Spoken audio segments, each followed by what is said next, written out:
Hello everybody, Jardis here, and in today's video I'm going to be answering a question that I'm pretty sure a lot of people have asked themselves but haven't had the chance to voice it. Well, very recently, one such person did voice this question to me by the name of Far Fragelson? I do apologize if I'm mispronouncing that name, so feel free to correct me in the comments below. Anyway, while I was in game the other day, I was actually received a whisper from Mr. Ferguson asking, Jardis, I noticed you've made a lot of single attunement elementalist builds, but your main character that you use on a lot of your videos is not an elementalist. What build is he using?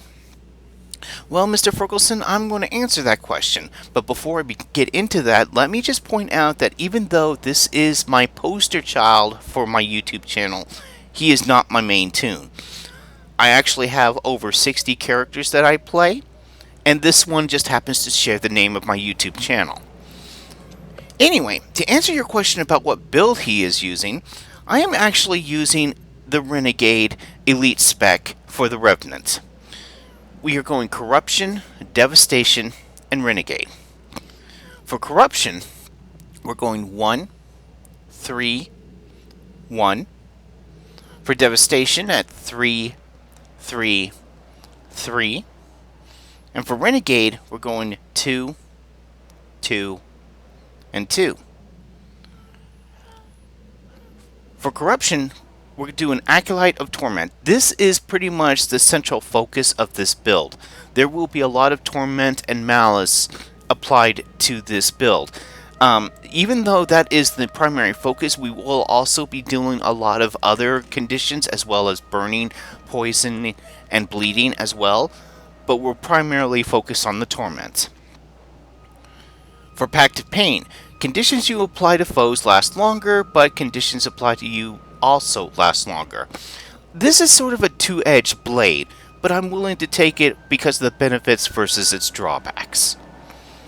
And for Diabolic Tutor, Invoke Torment applies poison and burning. This also applies to the fact that, again, as I stated earlier, that we will be doing a lot of various condition damages. Okay, for Devastation, this trait line I honestly believe every Revenant should run because it drastically improves survivability, primarily with Battle Scarred. Siphon health after using your healing skill. That is pretty much self-explanatory. But when in combination of the other two traits, such as the Thrill of the Combat, gain stacks of battle scars while you're in combat, regardless if you're using the healing skill, and Dance of Death. Applying vulnerability to foes grants stacks of battle scars. The healing from battle scars is increased while you are below the health threshold.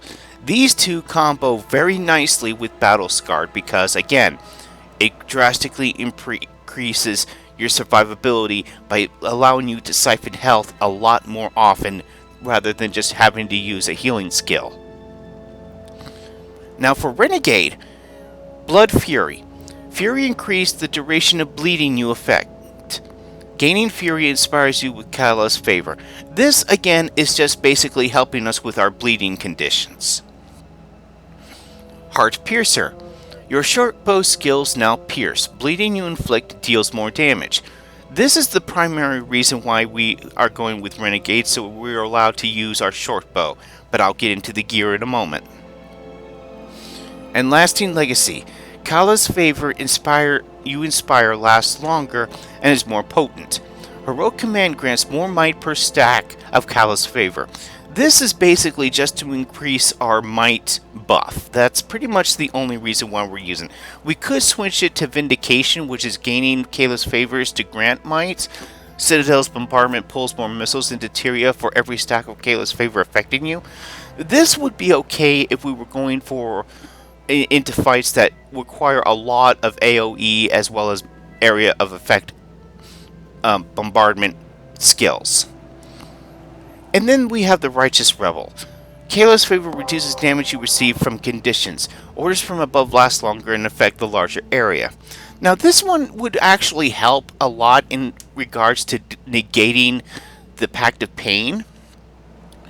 But again, I still would prefer this one because of the Heroic Command granting us more might. But it's really up to you. Now, as for the gear, we were actually using Rampager sets, but for a cheaper alternative, you would probably go for the Kossus set, K-O-S-S, for the gear. We are using Superior Rune of Tormenting.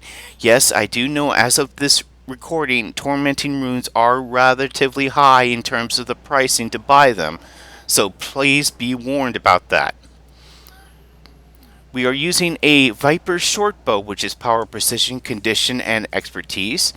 And again, with superior sigils of tormenting and superior sigils of earth to affect the bleeding that we're also going to be using.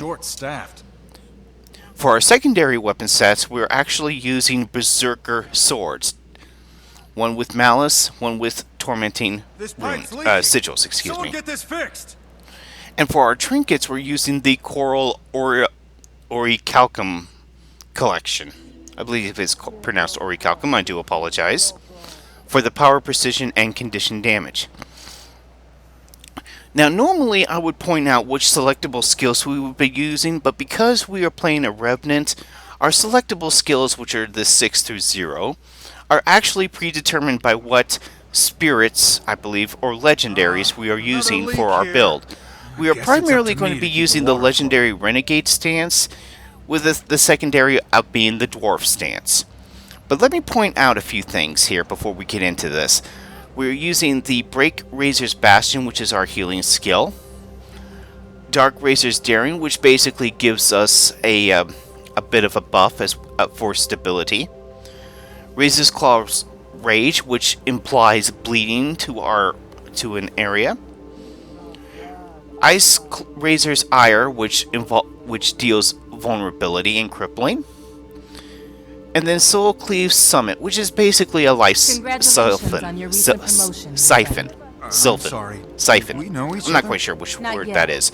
Anyway, when we get into battles, these two, the Razor Claw's Rage and the Ice Razor's Ire, are primarily the two that we are going to be focusing on because it applies various forms of conditioned damages. Now remember, Ice Razor's Ire, it says it inflicts vulnerability. Now if we go back to our build, outside the city walls, which one is it? I believe unguarded. Our thirsty city depends on the integrity of these pipes. It was this one. Applying vulnerability to foes grants attacks of battle scars. There. That way we are also getting even more benefits out of the devastation trait line. So, to test this build, I am currently in the Crystal Oasis, south of the Amnoon Waypoint, which is Path of Fire. And I'm going to go over to this hero point, and I'm just going to show you how this build works. Come, Outlander. Learn of King Joko, bringer of peace. Give yourself to King Joko. Blood Legion, see it done. Now again, once we start into a fight, we want to keep the pressure of the Ice Razor's Ire armor as well as the Razor Claw Rage. Now, for the actual weapon skills, there really is no real set rotation that I prefer. I just sort of, face roll it per se. Ordnance incoming!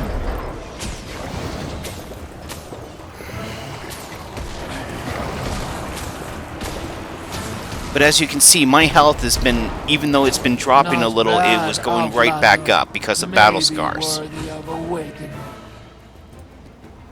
Anyway, this is how you play the Renegade Revenant. Now, I am going to point out that this is not the best Revenant build out there. This is just the build that I use for this character because it is one I thoroughly enjoy. And I hope you enjoy as well. So feel free to use it. Share this information with anybody who is interested in making a Revenant build. And I will see you again in the next video. Happy gaming!